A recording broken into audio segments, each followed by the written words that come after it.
ஆண்டவர் பாதத்தில் ஆசிரியர்கள் மற்றும் அன்பர்கள் ஜெபக்குழு சார்பாக உங்க அனைவருக்கும் என்னுடைய சோத்திரங்களை தெரிவித்துக் கொள்கிறேன்.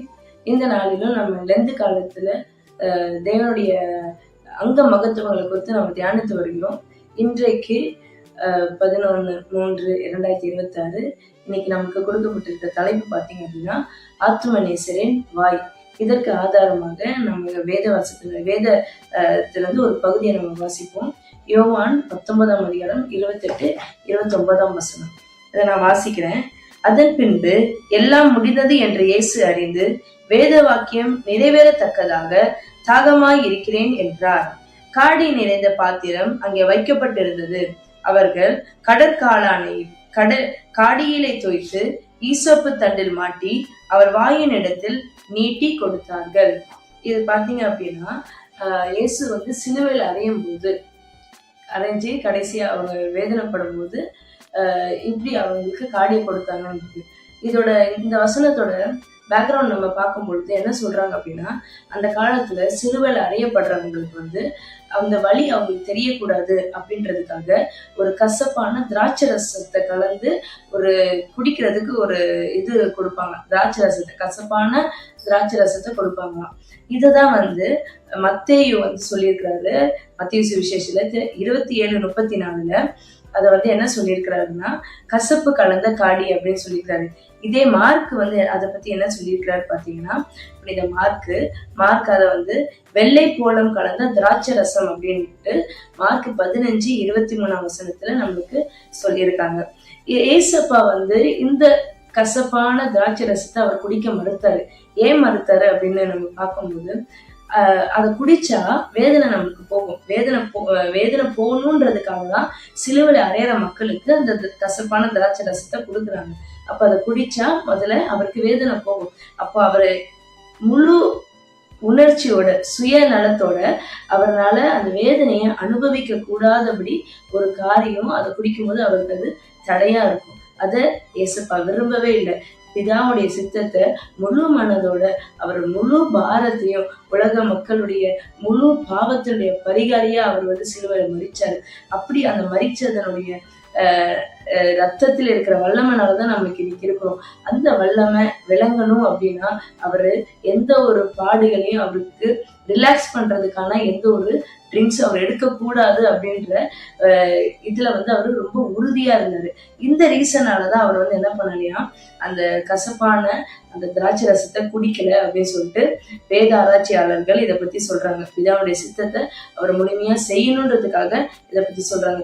ஒரு மனுஷன் கஷ்டப்படும் போதுதான் இந்த உலகத்துல அவமானப்படும் பொழுது, மற்றவர்களால வார்த்தைகளால அவன் கஷ்டப்படுத்தும் போது, அந்த ஒரு கடினமான சூழ்நிலையில அவன் இருக்கும் பொழுதுதான் அவனுக்குள்ள இருந்து ஒரு மனிதனுக்குள்ள இருந்து ஒரு கசப்பான காரியங்கள் வெளிப்படும். மாமிசத்துக்குரிய காரியங்கள் அவனுக்கு அப்பதான் வெளிப்படும். ரொம்ப நாள பழகினவங்க எல்லாம் பாத்தீங்க அப்படின்னா இவ்வளவு சாந்தமா இருக்கிறாங்களா அப்படின்ட்டு சொல்லி, ஆனா இவங்க ஒரு ஏதாச்சும் ஒரு சின்னதா ஒரு கசப்பான சூழ்நிலை இல்ல அவங்களை வேதனைப்படுத்தக்கூடிய ஒரு சூழ்நிலை வந்துருச்சுன்னா பாத்துக்கோங்களேன், அவங்க அந்த நேரத்துல ரொம்ப கடினமா அவங்க ரியாக்ட் பண்ணுவாங்க. நம்மளே கூட பல நாட்கள்ல பல வேலைகள்ல நம்ம இதை பத்தி நம்ம யோசிப்போம்னா, நம்மளும் கூட பல நேரத்துல பாத்தீங்கன்னா ரொம்ப சாந்தமா இருந்திருப்போம். ஆனா சூழ்நிலைகள் நம்மளுக்கு கோபப்பட வைக்கும். கோபத்தினால நம்ம வாயில இருந்து வர வார்த்தைகள் இருக்கு, ரொம்ப கடுமையான வார்த்தைகளா இருக்கும். அந்த மாதிரி நம்மளுடைய வார்த்தைகள் இருக்கக்கூடாது. ஏசப்பா சிலுவையில பாடுபடும் பொழுது கூட அவரை அவமானப்படுத்தும் பொழுது அவரை தூஷித்தாங்க, அவரை நெஞ்சித்தாங்க. ஆனாலும் அவரை காரி துப்பும் போது கூட அவரை சரீரத்தை ஃபுல்லா பங்கிட்டு அவரை கேலி செஞ்சாங்க. ஆனா எதுக்கும் கூட அவர் மாமிசத்துல அவருடைய கோபம் அவர்கிட்ட வரவே இல்லை. வேத பகுதியில நம்ம பார்க்கும்போது ஏசப்பா ஒரே ஒரு இடத்துல கோபப்பட்டார். ஆனா சிலுவை பாடுகளை அவர் துன்பப்படுத்தும் பொழுது, மக்கள் அவரை வேதனைப்படுத்தும் பொழுது, மக்கள் அவருக்கு விரோதமா பொய் சாட்சி சொல்லும் பொழுது, அவர் குற்றப்படுத்தும் போது ஒரு இடத்துலயும் ஏசப்பா அவருடைய மாமிசத்துல அவர் கோபப்படவே இல்லை.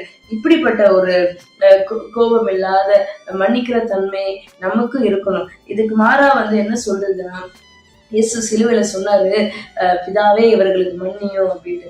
அந்த ஒரு கடினமான ஒரு சூழ்நிலையில கூட இயேசு வாயிலிருந்து வந்த வார்த்தை பாத்தீங்க அப்படின்னா, ஒரு இரக்கமுள்ள ஒரு வார்த்தை, ஒரு அன்புள்ள ஒரு வார்த்தை, ஒரு மனதுருக்க நிறைந்த ஒரு வார்த்தை, ஒரு மன்னிக்கிற ஒரு வார்த்தையை தான் அவர் வாயிலிருந்து இயேசு சொன்னாரு. அப்போ நம்மளும் பாத்தீங்கன்னா உலகத்தினுடைய பாடுகள் நம்ம நெருக்கும் பொழுது நமக்குள்ளான இருக்கிற ஒரு போதை மாதிரி உறங்கி கொண்டிருக்கிற அந்த கசப்பான காரியங்கள், அந்த வெறுப்பான காரியங்கள் நம்ம வாயிலிருந்து வராதபடி தேவன் நம்மளை பாதுகாக்கணும். இததான் வசனத்துல சொல்லியிருக்கு. மத்தேயு 12:34 சொல்லியிருக்கு, இருதயத்தின் நிறைவினால் வாய் பேசும் அப்படின்ட்டு. சோ நம்ம இருதயம் எந்த மாதிரி இருக்கு அததான் நம்மளுடைய வாய் என்ன பண்ணுதுன்னா பிரதிபலிக்குது. பல சூழ்நிலைகள்ல நம்மளும் பாத்தீங்கன்னா நம்ம சொல்லுவோம், கேஷுவலா தான் சொல்லுவோம். நம்ம யாராச்சும் நம்மளுக்கு ரொம்ப கோபம் முட்டிட்டே இருக்காங்க, ரொம்ப வெறுப்பேத்திட்டே இருந்தாங்கன்னா, ஏய் ரொம்ப என்னை பேச வைக்காத, நான் அப்புறம் வாயை திறந்தனா என்ன வார்த்தை சொல்லுவேன்னு எனக்கு தெரியாது, தயவுசெய்து அமைதியா போயிடு அப்படின்னு நம்ம சொல்லுவோம். இதெல்லாம் பாத்தீங்க அப்படின்னா ஒரு சின்ன காரியம் தான். ஆனா நம்ம வாயில இருந்து அப்படி என்ன வார்த்தை வந்துடும்? வசனம் சொல்லுது, ஒண்ணு வாயில இருந்து நல்ல வார்த்தைகள் வரணும், இல்ல கெட்ட வார்த்தைகள் வரணும். ஒரு நல்ல ஊற்று தண்ணீர்ல இருந்து ஒரு கசப்பான தண்ணி வருமா? வராது. அதே மாதிரிதான் நம்ம வாயிலிருந்து தேவனை துதிக்கிற வார்த்தை வரணும், ஒரு அன்பான வார்த்தை. இயேசுப்பா எப்படி அன்பான வார்த்தையை சொன்னாரோ, ஒரு மனதிருக்கிற ஒரு வார்த்தை சொன்னார், இரக்கமுள்ள வார்த்தைகள் அவர் அந்த கடின பாதையில அவர் சொன்னார்ல. அவரு பிடிக்கும் பொழுது பாத்தீங்கன்னா ஒரு சேவகர் காதை வெட்டிட்டாங்க. அப்ப என்ன பண்றாரு, பேதுரு கோவப்பட்டு காதை வெட்டுறாரு. கோவப்பட்டு அவர் என்ன பண்றாரு, ரியாக்ட் பண்றாரு, அவரு கோவப்படுறாரு. அப்ப கூட இயேசு கோவப்படல. அவங்க ரொம்ப அன்பா அந்த காதை எடுத்து அவனுக்கு ஒட்டி வைக்கிறாங்க. இப்படி ஒரு அன்பு நிறைந்த ஒரு தேவன் தான் நம்மளுடைய தேவன். அவர் எவ்வளவு கடினமான சூழ்நிலைகள் வந்த பொழுது கூட அவர் வாயிலிருந்து வந்த வார்த்தை பாத்தீங்க அப்படின்னா ஒரு இரக்கமுள்ள ஒரு வார்த்தை தான் வந்தது, ஒரு அன்பு நிறைந்த ஒரு வார்த்தை தான், மனதிருக்கம் நிறைந்த வார்த்தை, மன்னிக்கிற வார்த்தை தான் வந்தது. அதே போல இந்த நாளில நம்மளும் ஜெபிப்போம். இந்த காலத்துல நம்ம நிறைய காரியங்களை நம்ம சாக்ரிஃபைஸ் பண்றோம். நான்வெஜ் சாப்பிடாம இருக்கிறோம், பூ வைக்காம இருக்கிறோம், நிறைய நம்ம ஆடம்பரமா நம்ம செலவு பண்ணாம இருக்கிறோம். இந்த மாதிரி சின்ன சின்ன காரியங்கள் தேவனுடைய பண்புகள்ல நமக்குள்ள நம்மளுக்கு இருக்கான்னு சொல்லிட்டு நம்ம இந்த நாட்களில ஆராய்ந்து பார்ப்போம். அடுத்த பகுதி பாத்தீங்க அப்படின்னா யோவானு 2:22 சொல்லியிருக்கு. அவர் அப்படி சொன்னதை அவர் மரித்தோரிலிருந்து எழுந்த பின்பு அவருடைய சீஷர்கள் நினைவு கூர்ந்து வேத வாக்கியத்தையும் இயேசு சொன்ன வசனத்தையும் விசுவாசித்தார்கள். அவர் எப்படி சொன்னாரு, இதோட பேக்ரவுண்ட் பாத்தீங்க அப்படின்னா வேத வசனத்துல பார்த்தோம் அப்படின்னா எருசலேம் தேவாலயத்துல இயேசு சுத்திகரிக்கும் பொழுது யூதர்கள் அவரிடத்துல ஒரு அடையாளத்தை கேட்கிறாங்க. எப்படி ஆண்டவரே இது இது கடைசி காலத்துல எப்படி இது நடக்கும் அப்படின்னு சொல்லிட்டு ஒரு அடையாளத்தை கேட்கும்போது இயேசு சொல்றாரு, இந்த ஆலயம் இடித்து போடுவார்கள், 3 நாளைக்குள்ளே இதை எழுப்புவேன் அப்படின்னு சொல்றாங்க. யூதர்கள் என்ன நினைச்சாங்கன்னா இது வெறும் கல்லால கட்டப்பட்ட ஒரு ஆலயம் அப்படின்னு நினைச்சாங்க. ஆனா இயேசு அவருடைய சரீரத்தை தான் சொன்னாரு. அவருடைய சரீரம் மரிக்கும், அவருடைய ஜீவன் அவரு தேவன் பிதாவுடைய சித்தத்தின்படி அவர் பூமியில ரத்தத்தை செஞ்சு அவர் மரிப்பாரு, 3ஆம் நாள் அவர் உயிர் தெழுவாரு அப்படின்றத ஒரு ஓமையா இந்த இடத்துல அவர் சொல்றாரு. அத அவர் கூடியே இருந்த சீஷர்களுக்கு கூட அவர் வாயிலிருந்து சொன்ன அந்த வார்த்தை அவர்களுக்கு புரியல. அது எப்ப புரிஞ்சுது அப்படி பாத்தீங்கன்னா இயேசு சிலுவையில அரைஞ்சு இறந்து 3ஆவது நாள் அவர் உயிரோடு எழும்பும் பொழுது அவங்களுக்கு சீஷர்களுக்கு இந்த வசனம் நினைவு வருது. வசனத்துல அதுதான் சொல்லியிருக்கு, வேத வாக்கியத்தையும் இயேசு சொன்ன வசனத்தையும் அதுக்கப்புறம் தான் அவங்க என்ன பண்ணாங்களா, விசுவாசிச்சாங்களாம். இப்போ வேத வாக்கியத்தை அதுக்கு முன்னாடி அவங்க விசுவாசிக்கல, இயேசு சொன்ன வார்த்தையை அவங்க விசுவாசிக்கல. சீஷர்களா தான் இருக்காங்க, கூடயே பிரயாணம் பண்றாங்க, நிறைய அற்புதங்கள் பார்த்திருக்காங்க, நிறைய அடையாளங்கள் பார்த்திருக்காங்க. இயேசு சொன்ன ஒரு காரியமும் நிறைவேறத அவங்க கண் கூட பார்த்திருக்காங்க, அவர் கூட இருந்த போதும் பார்த்திருக்காங்க. ஆனாலும் இந்த ஆலயம் இடிக்கப்பட்டு 3 நாள்ல கட்டப்படும் அப்படின்னு சொன்ன அந்த வார்த்தை, வாயிலிருந்து அந்த வார்த்தை அவர்களுக்கு அந்த நேரத்துல சொன்ன அந்த நேரத்துல சீஷர்களுக்கு யாருக்குமே புரியல. அவர் உயிர் எழுந்தும் போதுதான் இந்த வசனம் அவங்களுக்கு தேவன் நினைவுபடுத்துறாரு. அப்பதான் அந்த வசனத்தையும் தேவ வாக்கியத்தையும் இயேசு சொன்னதை அவங்க என்ன பண்றாங்கன்னா விசுவாசிக்கிறாங்க.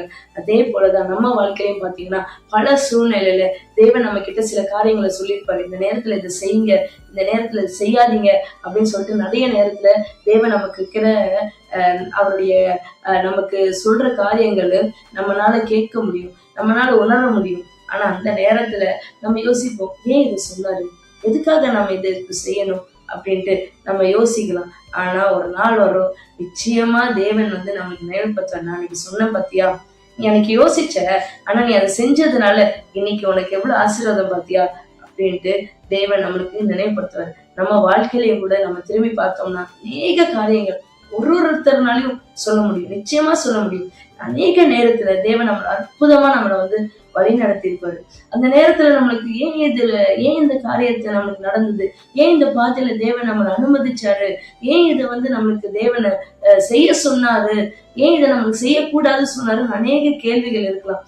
ஆனா நம்ம கொஞ்ச நாட்கள் கழித்து திரும்பி பார்க்கும்பொழுது தேவன் ஏன் சொன்னாரு அப்படின்றத பார்க்கும்பொழுது ரொம்ப ஆச்சரியமா நம்மளுக்கு இருக்கும். நம்ம வாழ்க்கையில தேவன் சொன்ன காரியத்தை நம்ம அப்படியே நம்ம நம்பும் போது, விசுவாசிக்கும் பொழுது அதனுடைய ஆசீர்வாதம் மிகப்பெரியதா இருக்கும். எல்லாத்துக்கும் நிச்சயமா விசுவாசிக்கிற அனைவருக்கும் இந்த மாதிரி ஒரு அவங்களுக்கு இந்த மாதிரி ஒரு எக்ஸ்பீரியன்ஸ் கண்டிப்பா அவங்க லைஃப்ல, நம்ம லைஃப்ல நம்ம பார்க்கணும்னா நம்ம குடும்ப வாழ்க்கையில, தனிப்பட்ட வாழ்க்கையில நிச்சயமா தேவன் நமக்கு செஞ்சிருப்பாரு. ஆனா அதே போல இந்த நேரத்திலும் நம்ம எப்படிப்பட்ட சூழ்நிலை நம்ம போனாலும் சரி, நம்ம எந்த மாதிரி காரியத்துக்குள்ளாக நம்ம கடந்து சென்றாலும் சரி, எந்த ஒரு கலக்கமும் வேண்டாம். நம்மளுக்கு ஒரு நம்பிக்கை இருக்கணும், நம்மளுக்கு ஒரு விசுவாசம் இருக்கணும். தேவன் சொன்னாரு, அவர் வாயிலிருந்து வந்த வார்த்தை, அந்த வார்த்தை ஜீவனுள்ள வார்த்தை, அந்த வார்த்தை உயிர்ப்பிக்கிற வார்த்தை. நிச்சயமா ஒரு நாள் அவர் சொன்ன வாக்கு தத்தங்கள் அனைத்தும் நம்முடைய வாழ்க்கையில நிறைவேறும். அதற்கான ஒரு பாதை தான் இது அப்படின்னு சொல்லிட்டு நிச்சயமா நம்மளால என்ன பண்ண முடியும், விசுவாசிச்சு நம்ம நடக்கும் பொழுது தேவனுடைய மகிமையை நம்ம வாழ்க்கையில அளவில்லாமல் கிரியை செய்யறத நிச்சயமா நம்மளால உணர முடியும், நம்மளால பார்க்க முடியும். மற்றவர்களுக்கு நம்ம ஒரு சாட்சியா இருக்க தேவன் நம்மளுக்கு உதவி செய்வாரு. நம்மள ஒரு விஷயம் கூட கண்ணை மூடி நம்ம ஜெபம் பண்ணலாமா? ஏசப்பா, இந்த நாளில கூட ராஜா நாங்கள் தியானித்தது போல உங்களுடைய வாயிலிருந்து வந்த வார்த்தை எப்படி ஒரு இரக்கமுள்ள வார்த்தை, அன்புள்ள வார்த்தையா இருந்ததோ, மன்னிக்கிற வார்த்தையா இருந்ததோ, அதே போல ராஜா எங்களுடைய சூழ்நிலையிலையும் எங்களுடைய வாழ்க்கையில ராஜா நாங்கள் நெருக்கப்படும் பொழுது, நாங்கள் அவமானப்படுத்தப்படும் பொழுது, எங்களை சுற்றி இருக்கிற காரியங்கள் எங்களை ராஜா நெருக்கும் பொழுது, எங்களுடைய மாமிசத்தில் இருந்து ராஜா தவறான வார்த்தைகள் எங்களுடைய வாயிலிருந்து வராதபடி, மாமிசத்தினாலே ராஜா நாங்கள் வாயிலிருந்து ராஜா நாங்கள் பாவம் செய்யாதபடி என் தேவன் எங்களுடைய நாவை நீங்க பாதுகாத்துக் கொள்ளுங்க ராஜா. அப்ப என் தேவன் எங்களை நீங்க பாதுகாத்துக் கொள்ளுங்க. வாயிலிருந்து வர வார்த்தை நமக்கு பிரியமுள்ள வார்த்தையா இருக்கட்டும். இருதயத்தை சுத்திகரிங்க ராஜா. நீங்க ராஜா பேசுகிற வார்த்தை எங்களுடைய செவிகள் நாங்க கேட்கிறதற்கு எப்பொழுது எங்களுடைய செவிகள் திறந்து இருக்கட்டும் தகப்பனே.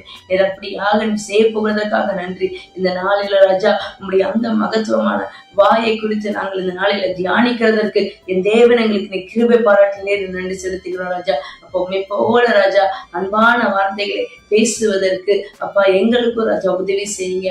கோபமுள்ள வார்த்தைகள், கசப்பான வார்த்தைகள், வெறுப்பான வார்த்தைகள், பொறாமையினுடைய எண்ணத்தினாலே வருகிற வார்த்தைகள் ராஜா அப்பா மேட்டுமையான வார்த்தைகள் எங்கள் வாயிலிருந்து வராதபடி எங்கள் வாய்க்கு நீர் காவல் வைத்து நீங்க பாதுகாத்துக் கொள்ளுங்க. இந்த நாட்களில் எங்களை நாங்கள் முழுமையாக ஒப்பு கொடுக்கிறோம் அப்பா. எங்களை நாங்கள் ஒப்பு கொடுக்கிறோம். எங்களுடைய வாயின் வார்த்தைகளை ராஜா நீங்க ராஜா ஆட்கொள்ளுங்க, நீங்க ஆட்கொள்ளுங்க. உங்க கருத்துல நாங்கள் ஒப்பு கொடுத்து நாங்கள் ஜெபிக்கிறோம். நீங்க மாத்திரம் மகிமைப்படுவீராக.